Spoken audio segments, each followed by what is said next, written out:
was watching some of the Jamaica Premier League games played at Hall over the past weekend, and something jumped out at me. Remember the praises being dished out to the clubs for the decent quality of play we were getting in the JPL bubble on the artificial surface at the center of excellence. The way the teams were able to move the ball and pass and dribble on an even surface that produced some decent and organized looking football.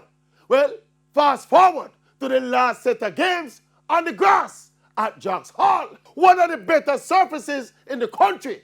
It was back to the old struggles for the players. You could see the players trying to readjust to the uneven surface. It was a struggle to dribble and to move the ball with the same pace and quality. And it comes right back down to the pathetic state of our football surfaces in Jamaica. Something as basic and as fundamental to football. We're finding it hard to create and maintain decent football surfaces. I mean, learning to play football and to develop as a football player on a poor surface is like a gourmet chef learning to cook with a pot made of paper.